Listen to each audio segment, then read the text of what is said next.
I've driven 22,000 kilometers in Canada in this Hyundai Ioniq 5. Most of this video is my experience with just two aspects of a non-Tesla EV, charging and range. I was fuzzy on some of this stuff when I was shopping for an EV, so it might help those of you considering an EV. When I was learning about EVs, I was puzzled why people and websites usually talked about charging from 20 to 80%. What's with that? Well, EV drivers like to charge before their battery gets below 20%. It's good for the battery, and below that, we worry about getting to the next charger. The range of most EVs is about half that of a gas vehicle, and EV chargers are farther apart than gas stations. There are two reasons not to regularly charge over 80%.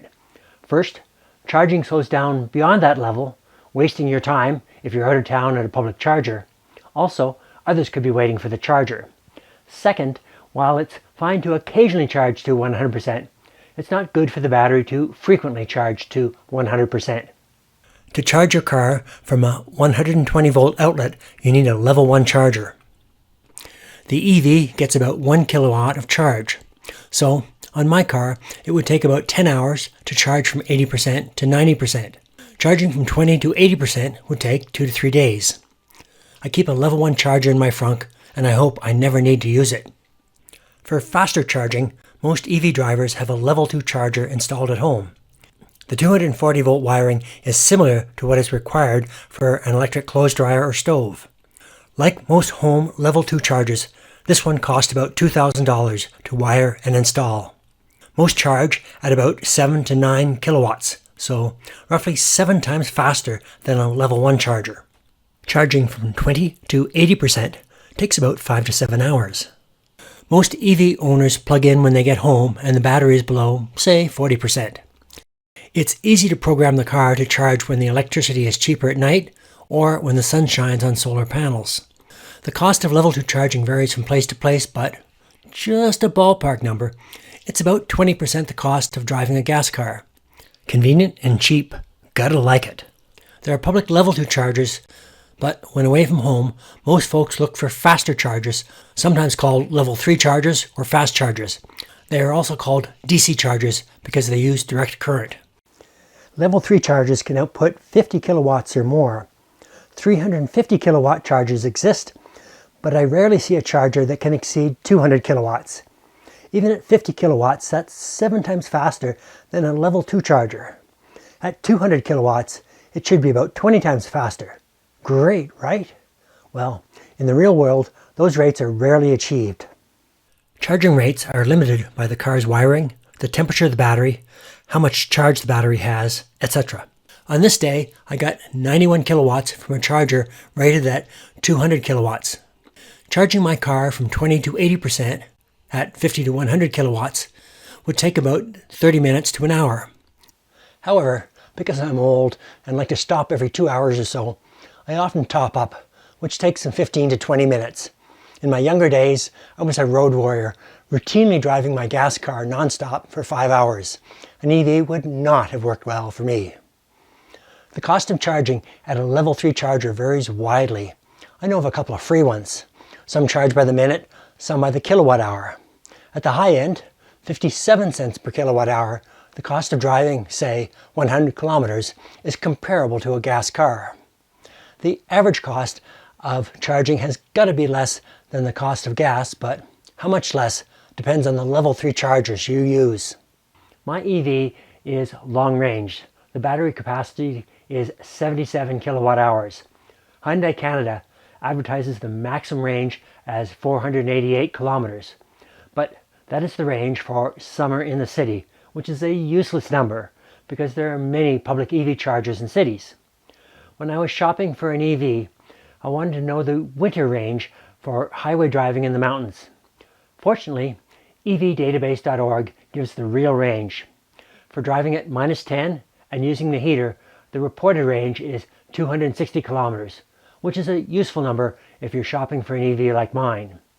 In my car, the lowest range I've seen is 280 kilometers at -18, but that is 40% less than the summer in the city range.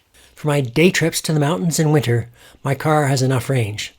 This is important to me and why I bought the long-range version of the Ioniq 5.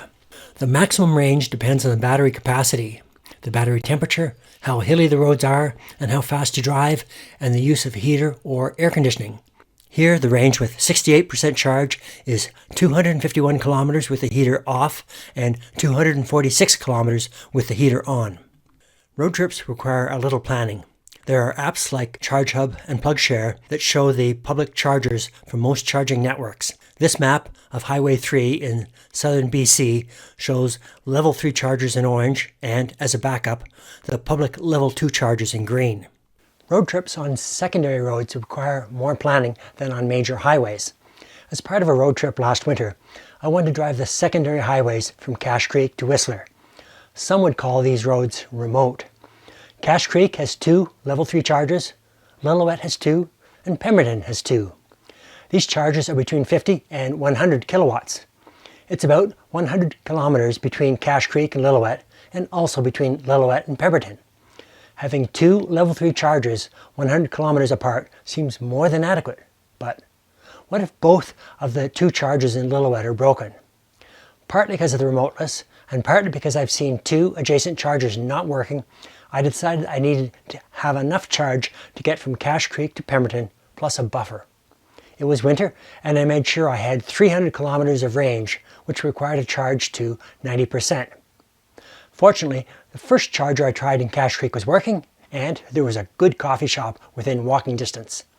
Then, just because I'm cautious and curious about charging networks, I topped up in Lillooet and Pemberton. Earlier, I said most EV drivers don't like to get below 20% charge, but my range anxiety really depends on the distance between public level 3 chargers along my route. And, are you ready for a rant? On the reliability of public chargers. About 10% of the level 3 chargers I've tried were not working. On some roads in Western Canada, level 3 chargers are far apart. Jasper to Canmore is 310 kilometers. Both have non-Tesla level 3 chargers. Lake Louise does not. Banff Townsite does not. 310 kilometers is about the winter range of my long-range EV with no margin for the unexpected. So, unless I'm willing to drive 20 minutes from Lake Louise to Field and 20 minutes back, Canmore to Jasper is a no-go in winter for me and for a lot of EV drivers. On a recent road trip, I stopped in Cranbrook, BC to ride my bike. It was a hot day and my car was parked in the sun. Afterwards, when I pulled into a level 3 charger, it wouldn't charge my car. I tried the charger beside it, which also wouldn't charge my car. I drove a few kilometers to a level 3 charger from a different charging network. Same result. Assuming the charging failures had something to do with the hot car, I returned to one of the same level 3 chargers when it was much cooler the next morning.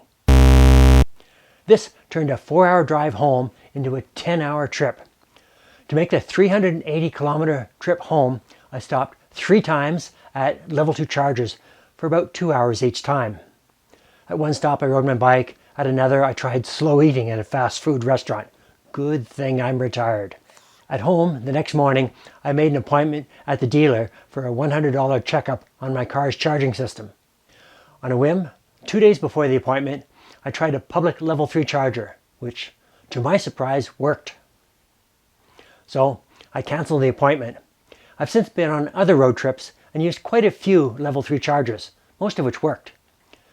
Months later, I still don't know if the charging problem was an intermittent problem with my car or 3 level 3 chargers in Cranbrook that weren't working.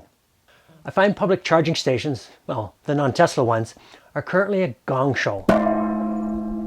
About 10% of the public chargers I've tried didn't work.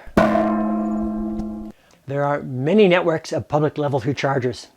Outside major centers, you don't have a choice of networks. You have to use whichever is available.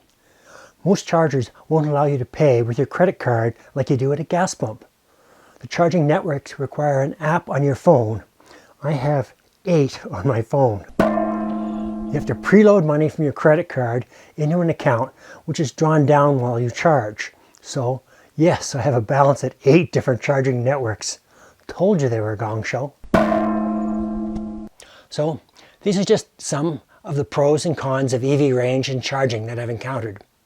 However, keep in mind that I like to do more winter driving and driving on secondary roads than most. If your experience with charging and range is different, let's hear about it in the comments below.